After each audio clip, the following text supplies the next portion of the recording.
They called him just a mechanic until the ancient blade lit up in his blood. The twin suns of Dravara blazed mercilessly overhead, their combined heat turning the air into shimmering waves above the rusted metal of the Sorex Corp mining complex. Dust fine as talcum powder, red as dried blood, coated everything in sight. It hung perpetually in the air, grinding between teeth and clogging lungs with each breath. Ethan Cole tightened the final coupling on the water extraction pump and wiped his forehead with a grease-stained sleeve. At 34, his broad shoulders carried the weight of too many compromises, too many sleepless nights haunted by memories he couldn't outrun. The Alliance peacekeeping insignia had been stripped from his jacket years ago, but the calluses on his hands told a different story, one of a man who had chosen to build instead of destroy. 62 days, he muttered to himself, checking the pressure gauge one last time. 62 more days until his contract expired. 62 more days until he could disappear into the outer rim with enough credits for a salvage ship and a new identity. The pump hummed to life, its steady rhythm a small victory against the hostile environment of Dravara. This planet was a wasteland, one of thousands strip-mined by corporate interests and left to die. The only reason Sorex Corp maintained a presence here was the underground aquifer system, a vast network of pristine water reserves that lay beneath the sacred burial grounds of the Shentari. Beyond the chain-link perimeter, the Shentari settlement rose like an organic growth from the red earth. Their dwellings carved from bone and stone seemed to breathe with the planet itself. At the center stood their temple, a structure so ancient that corporate archaeologists had given up trying to date it. But Ethan saw something else in its architecture, something that made his mechanic's eye twitch with recognition. The proportions were wrong for alien construction. Too human. The Shentari themselves were magnificent and terrifying in equal measure. 7 feet tall with bronze skin that gleamed like burnished metal and white hair that flowed like liquid mercury. Their eyes held the weight of millennia watching the corporate intruders with a patience that somehow felt more dangerous than open hostility. They called humans the unworthy ones, a translation that Administrator Vance Halden had dismissed as primitive superstition. But Ethan had seen the way they looked at him when he worked near their boundary. Not with hatred, but with something far more unsettling disappointment, as if they had expected better from his species and found them wanting. The trouble began on the 63rd day, exactly 24 hours before Ethan's scheduled departure.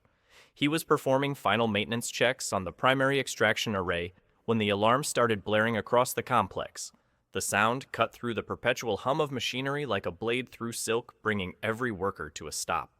Through the security monitors, Ethan watched a procession of Shentari warriors approaching the main gate. This wasn't the usual delegation of elders come to file formal protests about noise levels or sacred site violations. These were full battle formations, warriors in ceremonial armor that seemed to shift and flow like liquid metal, carrying weapons that hummed with barely contained energy. Administrator Vance Halden emerged from his climate-controlled office, his pristine corporate uniform a stark contrast to Ethan's oil-stained coveralls. Halden was everything Ethan had learned to despise about corporate culture during his 7 years wandering the outer systems. Soft hands that had never held tools harder than a stylus. Hard eyes that calculated profit margins while ignoring human cost, and a smile that never reached past his bottom-line calculations. "What do they want now?" Halden muttered, straightening his tie as he approached the gate. His hands shook slightly, betraying nerves his voice tried to hide. Corporate had been pushing for increased extraction quotas, and he'd been pushing the equipment past safe operating parameters to meet them. The resulting ground tremors had been registering on Shentari seismic monitors for weeks.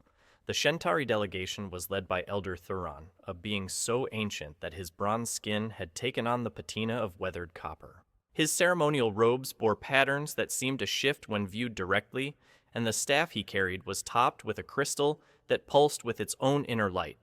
Beside him stood a female warrior, whose presence made the air itself seem to vibrate with barely contained violence.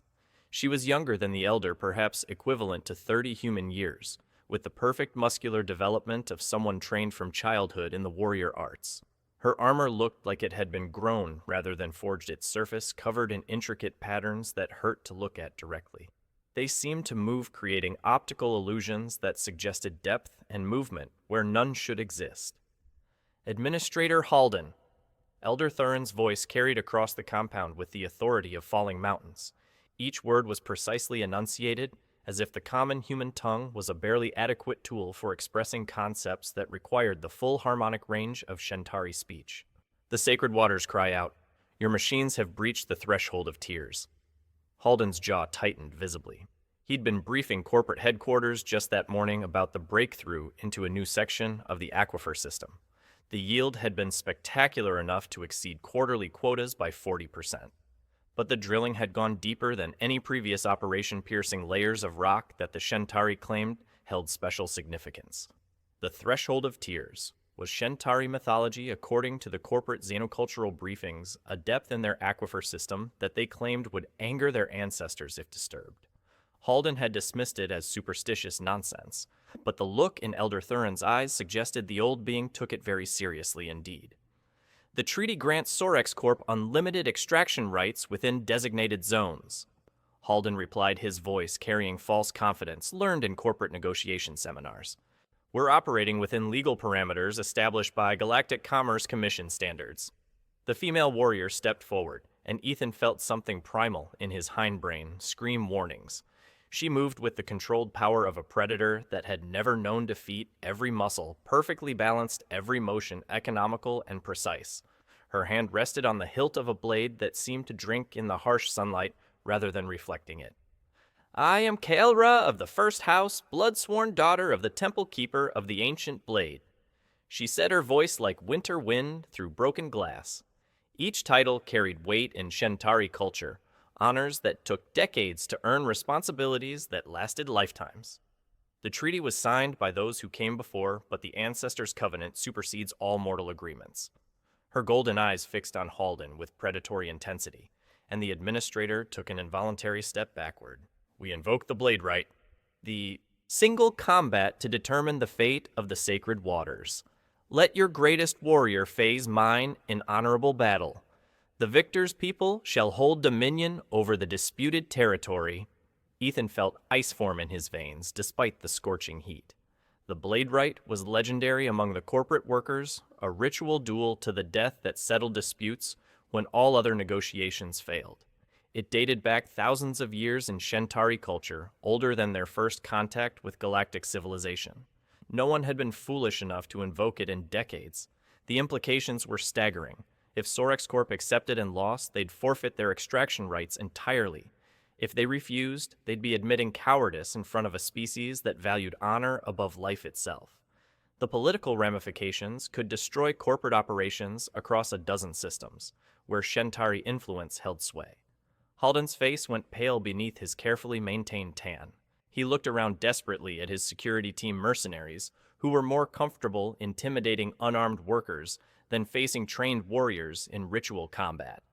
Chief Security Officer Martinez, a grizzled veteran of the Titan mining wars, actually took a step backward when Kaelra's gaze swept over him. None of them were warriors in the true sense. They were corporate enforcers skilled with riot control weapons and intimidation tactics, but the Blade Right demanded personal combat with traditional weapons. Against a Shentari blade master, they might as well have been children with toy swords.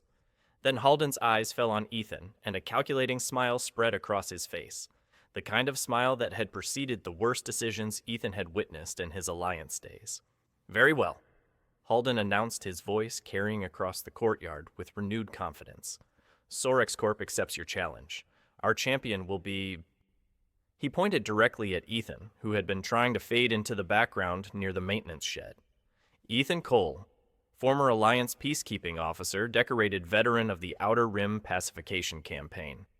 The words hit Ethan like a physical blow. His past, the carefully buried history he'd spent years trying to escape, dragged into the light and used as justification for what amounted to a death sentence. The arena was a circle of ancient stones that predated both the corporate complex and the current Shentari settlement by millennia.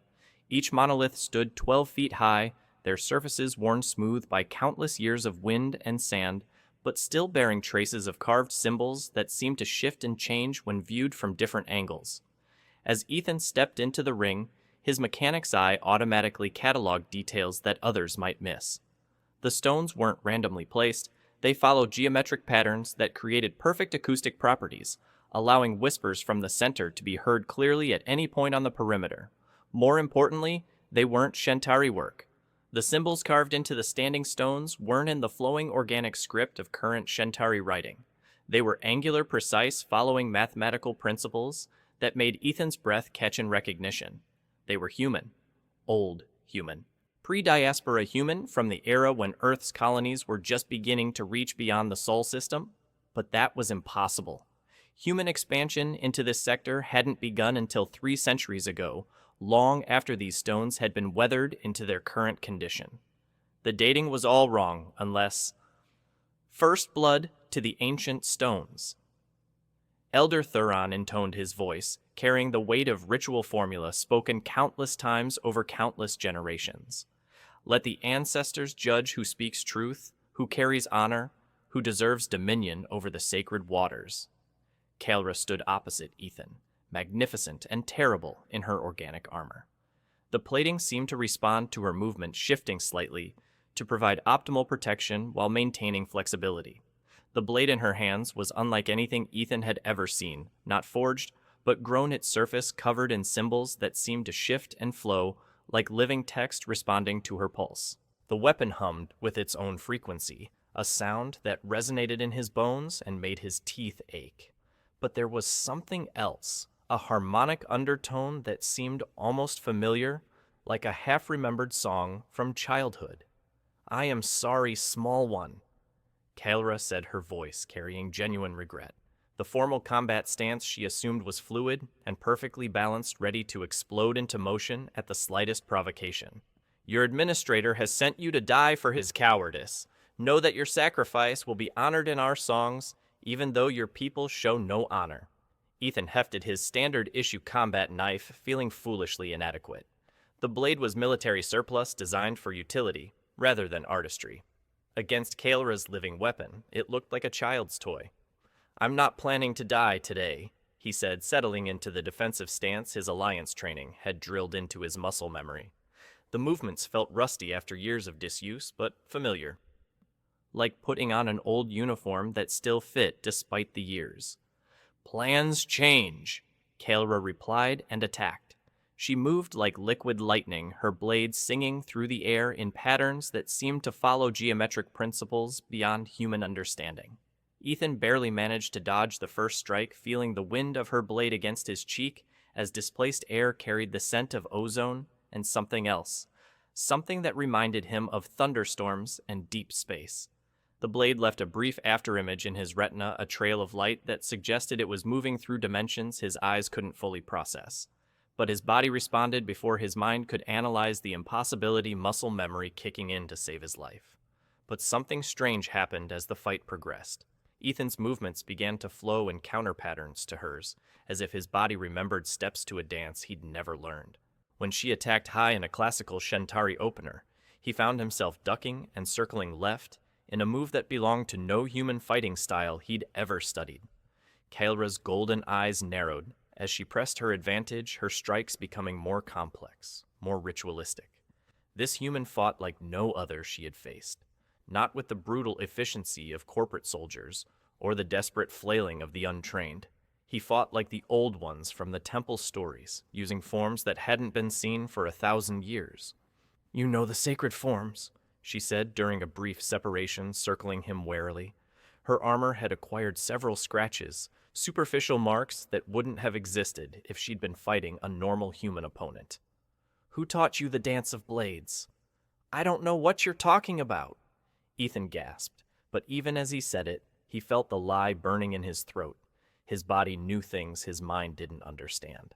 When she fainted low in the serpent's deception, his blade rose to block in the crane's answer, before his conscious mind registered the threat. The watching Shentari began to murmur among themselves their harmonic voices, creating complex overtones that made the air itself seem to thicken. Elder Thuron leaned forward on his staff, his ancient eyes fixed on Ethan's movements with growing recognition and something that might have been awe. From the corporate side, Administrator Halden watched with growing unease. This wasn't the quick execution he'd expected. His expendable mechanic was somehow holding his own against a master warrior, using techniques that had no place in standard Alliance combat training. Kaelra changed tactics, her attacks becoming more precise, more ritualistically complex. She was no longer trying to simply defeat him. She was testing him, seeing how deep his unconscious knowledge ran. Each form she attempted was met by its proper counter, each traditional combination flowed into its classical response, and Ethan responded to all of it, his movements becoming more fluid, more assured with each exchange. The combat knife in his hands began to feel less like a tool and more like an extension of his will. The familiar weight took on new significance, as if the weapon itself was remembering purposes beyond simple utility. The scent of ozone grew stronger as their blades met again and again, sparks flying where metal touched that impossible edge. But the sparks weren't the usual shower of hot metal fragments. They were points of pure light that hung in the air for heartbeats, before fading as if reality itself was struggling to process the interaction. "Impossible," Elder Thuron whispered, but his voice carried clearly in the acoustically perfect arena. "The bloodline memory awakens. After all these generations, it awakens." The duel had reached its crescendo. Both fighters were bloodied, exhausted, but neither had gained a decisive advantage. Ethan's coveralls were torn in a dozen places, revealing old scars that spoke of battles he'd tried to forget, the raised line across his ribs from Ganymede 7, the puckered mark on his shoulder from the siege of New Cambria. Each scar was a reminder of why he'd left the Alliance, why he'd chosen the quiet life of a maintenance worker over the glory and horror of military service. Kaelra's armor bore new scratches that would have been killing blows against any normal opponent. Her breathing was controlled, but labored sweat glistening on her bronze skin in patterns that seemed to follow the same geometric principles as her armor's decoration. She was perhaps the finest warrior her generation had produced, trained from childhood in forms that dated back to the founding of her civilization. And yet this supposedly inferior being continued to match her move for move. The watching crowd had fallen silent, except for the low harmonic humming that Shentari used in moments of deep spiritual significance. Even the corporate workers had stopped their nervous chatter, sensing that something far more important than a simple territorial dispute was playing out before them. Then Ethan saw it, a microscopic flaw in her armor's left shoulder joint. Not a weakness any sane person would attempt to exploit, requiring a thrust so precise it would leave him completely exposed to counterattack. But if he could manage it, if his aim was perfect and his timing flawless, the point of his blade would slip between the overlapping plates and find the vulnerable flesh beneath. The knowledge came to him with mechanical certainty, his years of studying structural weaknesses in machinery, translating seamlessly to organic armor design. He could see the stress patterns in the metal, the way repeated impacts had gradually weakened the molecular bonds at that specific joint. One more strike properly placed, and the entire shoulder assembly would fail catastrophically. He feinted right, drawing her guard in that direction, then spun left with every ounce of speed and precision his Alliance training had given him. His blade drove toward the gap with mechanical accuracy, death riding on the edge of sharpened steel. Kaelra, reading his attack with the supernatural awareness that made her a master warrior, began her own counter-thrust. Her living blade swept up in an arc that would take his head from his shoulders, even as his weapon found its mark. They would die together, locked in mutual destruction, and the territorial dispute would die with them. Time seemed to slow, as it sometimes did in combat, each heartbeat stretching into eternity. Ethan saw his blade's point aligned perfectly with the armor flaw, saw Kaelra's weapon rising to complete its fatal arc. Death was an inch away. Victory was an inch away. And he stopped. The decision came from somewhere deeper than conscious thought, deeper than survival instinct. In the space between one heartbeat and the next, he saw not an enemy warrior, but a person, someone fighting not for conquest, but for the survival of everything she held sacred. Someone who had been forced into this confrontation by the same corporate callousness that had driven him from the Alliance. "Your armor," he said quietly, lowering his weapon and stepping back from the killing strike. "Left shoulder joint. There's a stress fracture running through the primary support strut. The next impact would shatter the plate and probably take your arm with it." Kaelra froze, her own blade poised at his throat like a frozen executioner's sword. Her golden eyes widened in shock that went beyond simple surprise into the realm of complete paradigm shift. Never in the 1,000-year recorded history of the Blade Rite had a combatant revealed their opponent's weakness instead of exploiting it. The gesture violated every principle of combat she'd been taught, every survival instinct evolution had bred into her species. It was an act so alien to everything she understood about human nature that for a moment she wondered if she was experiencing some kind of hallucination brought on by combat stress. "Why?" she whispered, and the single word carried the weight of a civilization's bewilderment. Ethan looked into her eyes and saw what he'd seen in his bathroom mirror every morning since Ganymede 7, the soul of a warrior forced to fight, not for glory or advancement, but for the simple right to protect what they loved. Someone who had seen too much death, who carried too many ghosts, who fought now only because the alternative was to let innocents suffer. "Because killing you won't solve anything," he said, his voice carrying clearly in the acoustically perfect arena. "Because someone has to break the cycle. Because I've seen what happens when good people are forced to destroy each other for the profit margins of those who will never face the consequences of their decisions." The arena fell into absolute silence. Even the perpetual wind across the desert seemed to hold its breath.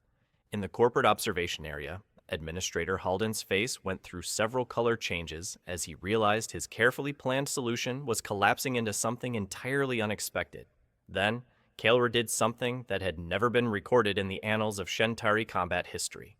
She reversed her grip on the living blade and drew its edge across her own palm, letting her silver blood, silver not red, a detail that registered in Ethan's mind as significant drop onto the ancient metal. The blood wasn't just silver, he realized. It caught and reflected light in ways that seemed to bend physics, creating tiny rainbows that danced across the blade's surface. And as the droplets touched the weapon, the symbols carved into its surface began to pulse with their own inner light. "Blood of my blood," she murmured in the old tongue words that carried ritual significance stretching back to the founding myths of her people. Then, in standard Galactic, she continued, "If you are what I begin to suspect, then let the ancestors judge. Let the blade taste the truth of your essence." She extended the weapon to him, hilt first, in a gesture that was simultaneously offering and challenge. The blade's humming had grown stronger, creating harmonics that seemed to resonate in the ancient stones surrounding them. Several of the monoliths had begun to glow faintly, as if responding to some signal he couldn't perceive. Ethan looked at the offered blade, at the expectant faces surrounding them, at Administrator Halden's increasingly horrified expression. Every instinct screamed at him to refuse to walk away, to maintain the carefully constructed walls he'd built around his past and his identity. But those walls had been built from fear and shame mortared with the guilt of Ganymede 7 and all the other places where he'd followed orders instead of conscience. They were strong walls, but they imprisoned him as much as they protected him. Instead of refusing, he reached out and grasped the blade just below the guard, letting its impossibly sharp edge part his skin as easily as air. The moment his blood touched the metal, everything changed. The symbols along the blade's edge erupted in crimson firelight, racing along channels that had been invisible to normal sight. The weapon's hum deepened into frequencies that bypassed the ears, entirely vibrating directly in bone and organ tissue. The very air around them began to shimmer like heat distortion, but cold rather than hot, as if reality itself was bending around the awakening artifact. But most shocking of all was the reaction of the Shentari. As one, every member of the watching crowd fell to their knees. Warriors who had never bowed to any authority, elders who commanded the respect of entire star systems' children who barely understood what they were witnessing. Hundreds of bronze-skinned beings pressed their foreheads to the red earth in a gesture of absolute reverence. Elder Thurin's voice cracked with emotion as he spoke a single word in the ancient tongue, a word that resonated with harmonics no human throat should have been able to produce: Melthran. Then switching to standard Galactic for the benefit of the corporate observers, he translated, "The Returned One, blood of the first ones, he who was promised in the oldest songs." Administrator Halden stared at the scene unfolding before him, his corporate-trained mind struggling to process implications that could reshape the balance of power across entire sectors of space. This wasn't just a territorial dispute anymore. This was first contact with something that predated current galactic civilization, something that could make his water extraction rights seem trivial by comparison. The Temple of Awakening lay deep beneath the Shentari settlement. its chambers carved from living rock that seemed to pulse with its own bioluminescent heartbeat. As Ethan descended the spiral stairway, guided by Elder Thuron and flanked by Kaelra, who had somehow transformed from enemy to sworn protector, he felt the weight of millennia pressing down on him like a physical force. The architecture defied easy categorization. The walls curved in ways that should have been structurally impossible, following principles of engineering that seemed to blend mathematics with something approaching art. Bioluminescent veins traced through the stone, creating patterns that shifted and flowed, like slow rivers of light, providing illumination that never quite seemed to come from any identifiable source. More unsettling were the inscriptions that covered every available surface. Not the flowing organic script of modern Shantari writing, but something older, more angular, more familiar. The symbols seemed to move when viewed peripherally, telling stories in a language he couldn't read, but somehow understood at a level deeper than conscious thought. The Chronicle of the First Ones. Elder Thuron explained, his ancient voice echoing in the stone corridors with harmonics that suggested the acoustics had been carefully designed. Your ancestors, Ethan Cole, the Starwalkers who came from beyond the rim when our people were young and the galaxy was vast and empty. That's impossible, Ethan protested, but his voice lacked conviction. The blade still hummed with power at his touch, and the patterns in the walls seemed to respond to his presence with subtle shifts in bioluminescence. More than that, he was beginning to understand fragments of the inscription's knowledge bubbling up from some genetic memory he hadn't known existed. The images told a story that spanned millennia. Starships arriving at a dozen worlds, their occupants working alongside indigenous populations to build wonders that bridged the gap between technology and art. The establishment of trade routes and communication networks that connected civilizations across impossible distances. And then, for reasons the Wall Chronicles didn't make clear, a gradual withdrawal. Not an abandonment, but a careful stepping back, as if the Starwalkers were preparing their children for some greater test that lay ahead. They entered a vast circular chamber dominated by a raised dais in the center. Upon it rested devices that defied easy categorization, part technology, part art, something that transcended both concepts. Crystalline structures intersected with flowing metal in ways that created optical illusions, suggesting depth and movement that couldn't actually exist. The inheritance, Kaelra said softly, and Ethan could hear the reverence in her voice. Sleeping for 1,000 years, waiting for the bloodline to return. Waiting for someone who carried both the genetic markers and the wisdom to use them responsibly. The devices were beautiful and terrifying in equal measure. Some resembled sculptures, more than machines, their surfaces covered in the same flowing script that decorated the walls. Others looked disturbingly functional, with obvious control surfaces and display areas that remained dark and lifeless. All of them shared certain design characteristics, the same golden ratio proportions, the same mathematical precision, the same subtle wrongness that suggested they operated on principles just beyond current understanding. Elder Thuron approached one of the devices, a sphere of dark metal inscribed with flowing script that seemed to write itself across the surface in endless loops. "Touch it," he said to Ethan. "Let it taste your essence as the blade did. Let it judge whether the blood runs true." Ethan hesitated, looking from the sphere to his bandaged palm where Kaelra's blade had opened his skin. The cut had already stopped bleeding, healing with unusual speed that he chose not to examine too closely. "What will happen if it activates?" The elder's eyes crinkled at the corners with something that might have been amusement. "That young Starwalker is what we have waited 1,000 years to learn." With a deep breath that tasted of ozone and deep time, Ethan unwrapped the bandage from his hand. The wound was still fresh enough that blood welled up as soon as the pressure was removed, crimson drops falling to the stone floor with tiny sounds that echoed strangely in the vaulted chamber. He reached out and placed his bleeding palm against the sphere's surface. For a moment, nothing happened. Then, like a star igniting in the void, the sphere began to glow with inner fire. Lines of light traced the patterns on its surface, pulsing in time with his heartbeat and creating harmonics that resonated in his bones. But this was only the beginning. The sphere grew warm under his touch, not with the heat of friction or electrical resistance, but with something that felt almost organic, alive. It began to rise from its pedestal, hovering in the air before him, as internal mechanisms that had slept for millennia awakened to new purpose. The device unfolded like a flower blooming in fast-forward sections, sliding and rotating in geometric patterns that seemed to defy the properties of solid matter. As it transformed, crystalline components emerged from hidden recesses, each one adding its own harmonic frequency to the growing symphony of reactivated technology. Light erupted from the device's core, not the harsh glare of artificial illumination, but something softer, more complex.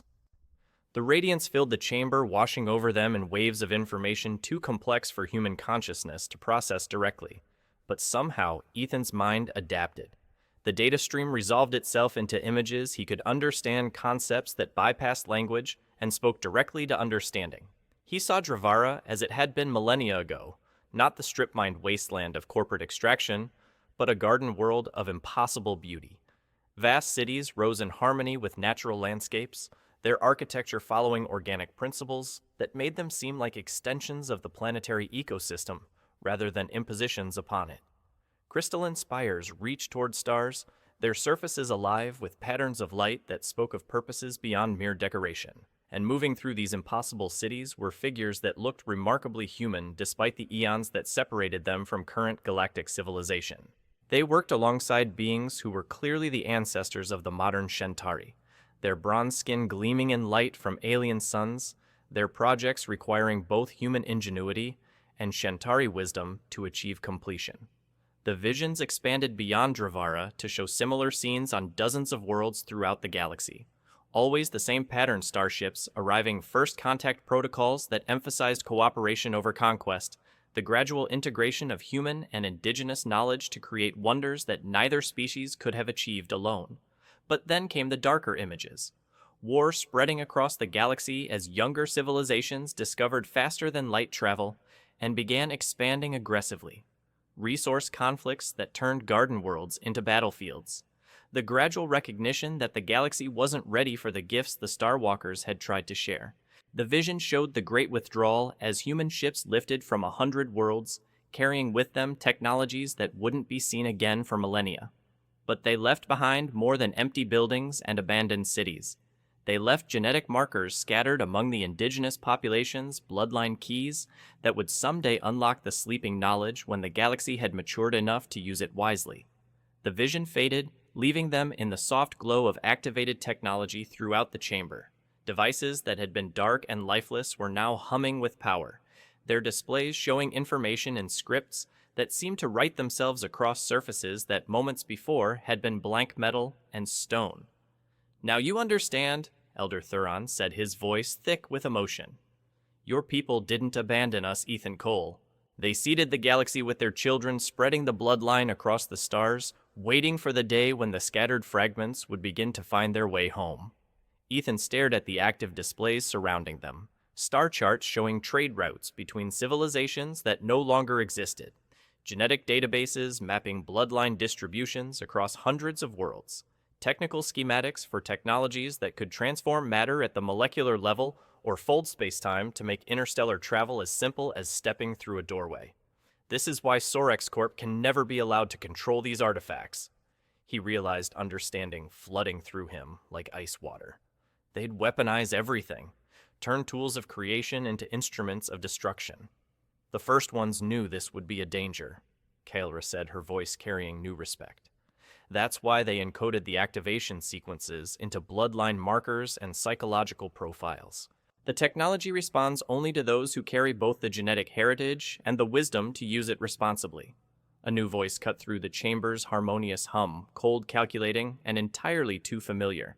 "How incredibly touching," Administrator Halden said from the chamber entrance, flanked by corporate security officers whose weapons were trained on the small group.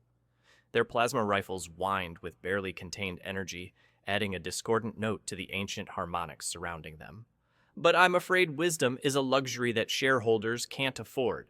Mr. Cole, you're going to activate every device in this chamber, and then you're going to teach us how to control them." The security team spread out in professional formation, covering all exits while maintaining clear fields of fire.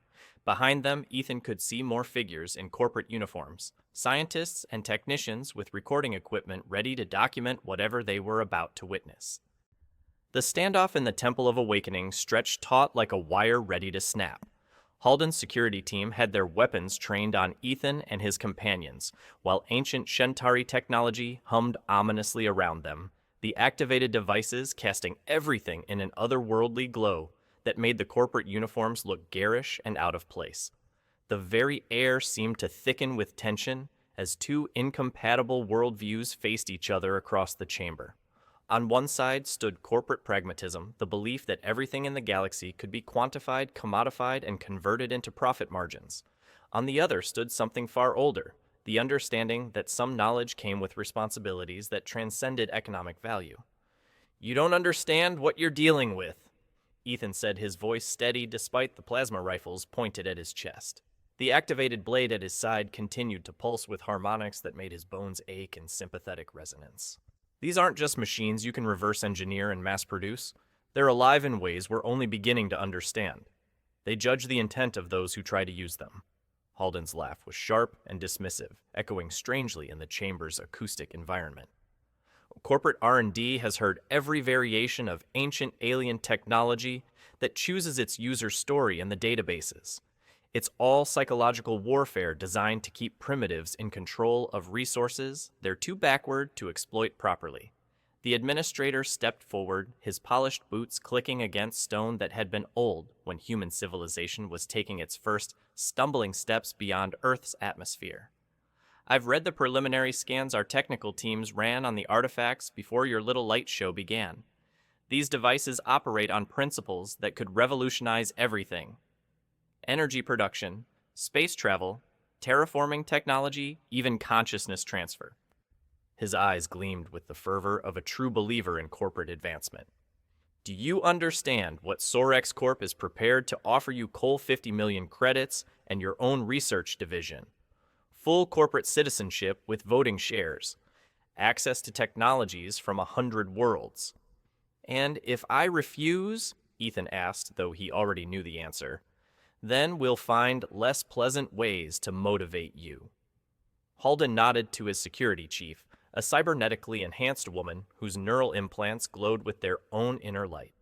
She stepped forward with a device that looked like a metallic spider, its legs tipped with neural interface needles that gleamed with chemical enhancements.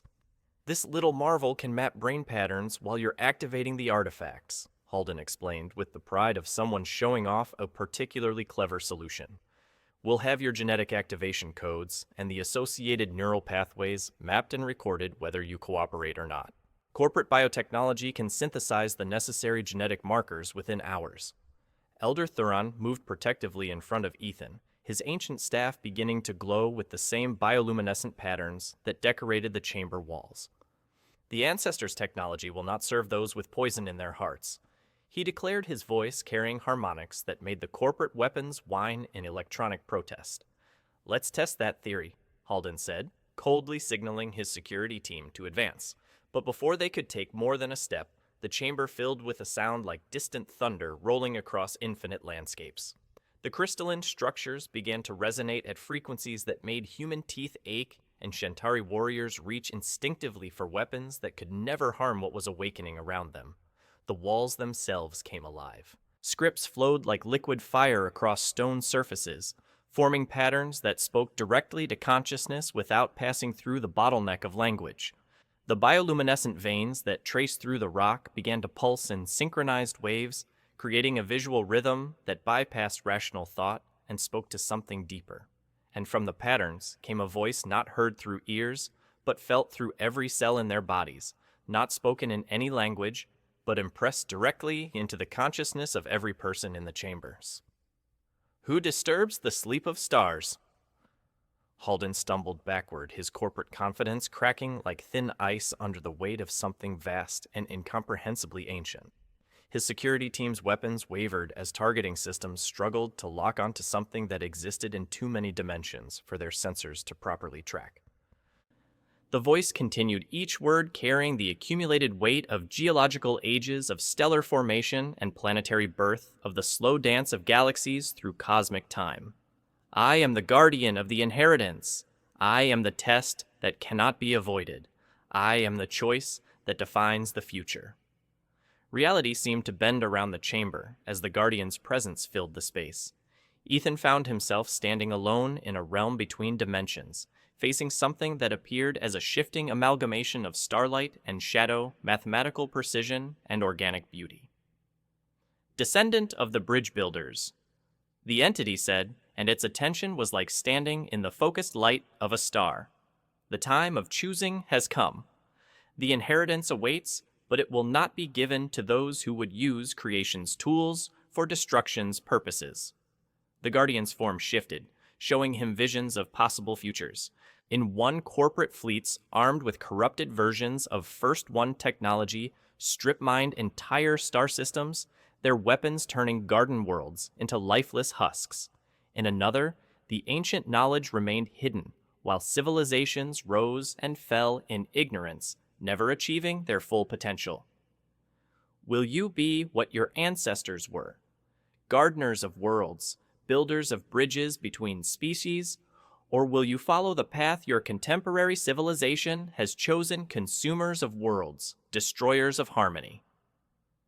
Ethan felt the weight of every decision he'd ever made pressing down on him. Ganymede 7, where he'd watched corporate security forces massacre colonists for daring to claim water rights on their own world. His resignation from the Alliance choosing conscience over career advancement. His years of running, hiding from responsibility behind the identity of a simple mechanic. I don't want to be anyone's savior, he said quietly, his voice somehow carrying clearly in the space between dimensions. I just want to fix things that are broken, to build instead of destroy, to help people instead of exploiting them. Then you understand the greatest task, the Guardian replied, and something like approval colored its vast presence. For the most broken thing in the galaxy is the trust between peoples. The greatest construction project is the bridge between species. The most important help you can offer is the wisdom to choose creation over consumption. Reality snapped back into focus. The chamber was chaos. Halden's security team had collapsed, overwhelmed by psychic feedback from the awakened systems. The administrator himself was on his knees, blood trickling from his nose, his eyes wide with terror as he stared at displays showing him every atrocity his decisions had enabled across a dozen worlds. Kael'ra stood ready to strike the killing blow, her living blade humming with lethal energy that would end Halden's threat permanently. Her golden eyes burned with righteous fury at the corporate intrusion into her people's most sacred space. Wait, Ethan said, raising his hand.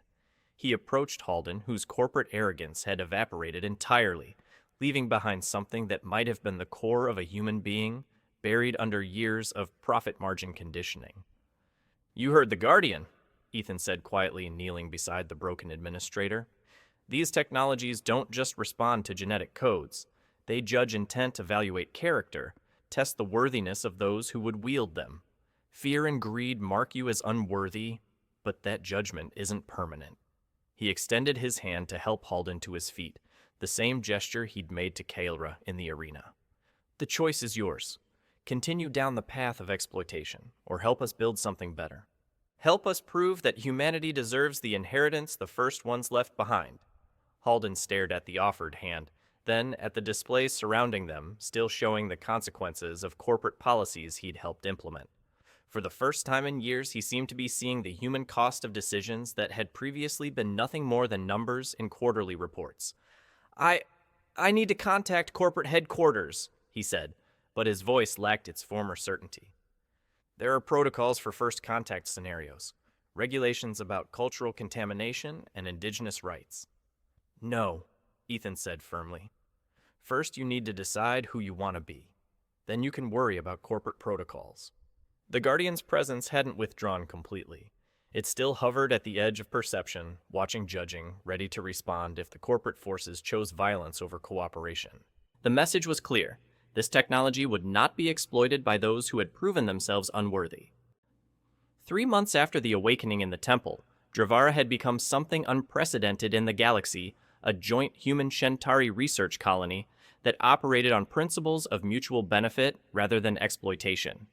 Ethan stood on the observation deck of the newly constructed research facility, watching as teams of scientists from both species worked together to unlock the secrets left by the first ones.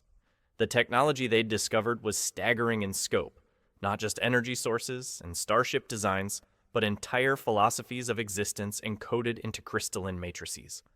Kelra joined him at the observation window, her presence still sending shivers of awareness through him, despite their growing closeness.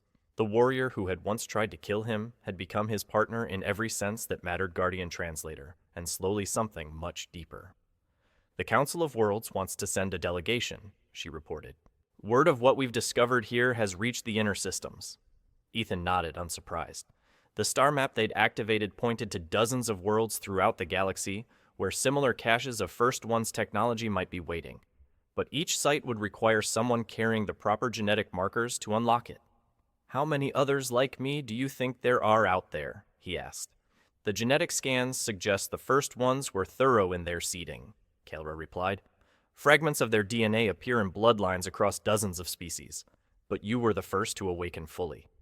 Below them, in the facility's main laboratory, Vance Halden worked alongside Shentari scholars to decode the Guardian's data streams. The man who had once threatened to torture Ethan for corporate gain now threw himself into research with the fervor of the genuinely converted. The encounter with the Guardian had shattered something in him, his certainty that power and profit were the only metrics that mattered.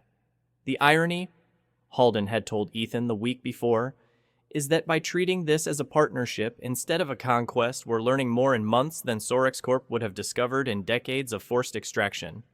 A soft chime indicated an incoming transmission. Elder Thurin's image materialized in the air before them, his ancient features creased with excitement. "Ethan, my young friend," the Elder said, "the deep scan of the Chronicle walls is complete. What we've found, it changes everything."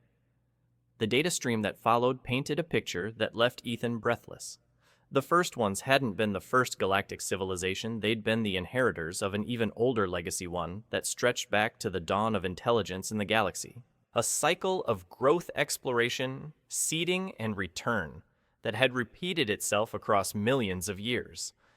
"Each iteration learns from the last," Elder Thuron explained. "Each species that reaches for the stars becomes part of the greater pattern. The technologies we've awakened here aren't just tools, they're tests designed to ensure that only species mature enough to use them responsibly can access them." Ethan stared at the star map that dominated the facility's central display. Hundreds of systems glowed with the soft blue light that indicated potential First One sites, each one a doorway to greater understanding, each one requiring someone like him to unlock it. "The next phase begins now," Kelra said softly. "The ships the Guardian awakened are ready for their first test flights. The star paths are open." Ethan placed his hand against the cool metal of the window, watching shuttles ferry researchers between the facility and the ancient Shentari city below. Two cultures that had been on the verge of war now worked in harmony, their combined knowledge unlocking secrets neither could have discovered alone. "I used to dream about running away to the outer rim," he said quietly. "Buying a salvage ship, spending my life alone among the stars. And now," Kelra asked. "Now I realize I was already on the ship I was meant to find," he replied. "This planet, these people, this mission. I'm not running from my past anymore. I'm building toward a future I never dared imagine." A new message appeared on his personal communicator, the first of many such requests he expected to receive in the coming months. A mining consortium on Kepler Station had discovered unusual artifacts in their deep excavations. The local alien population claimed they were sacred relics, but corporate interests insisted on full extraction rights. The pattern was repeating itself across the galaxy. Ethan Cole smiled, accepting the mission request. He was no longer just a mechanic trying to escape his past. He was he who walks between stars, as Kelra had begun calling him in the old tongue. The bridge between species, the key to awakening humanity's greatest heritage. "Set course for the Kepler system," he said to the facility's AI. "It sounds like they need a mechanic." Outside the window, the first ship of the new era lifted gracefully from its berth, its hull gleaming with the impossible metal of the first ones. Its destination, a star system where another lost civilization waited to be rediscovered. The greatest sci-fi stories Ethan realized weren't about galactic war or conquest. They were about connection, about species finding their way home to each other across the vast darkness between stars. His journey was just beginning, but for the first time in his life, he wasn't traveling alone. Ethan's transformation from reluctant mechanic to galactic bridge builder shows us that our greatest strength isn't in what we can destroy, but in what we choose to repair. If this story moved, you hit that like button and subscribe for more tales of humans proving that the smallest person can hold the key to the universe. The stars are calling. Will you answer?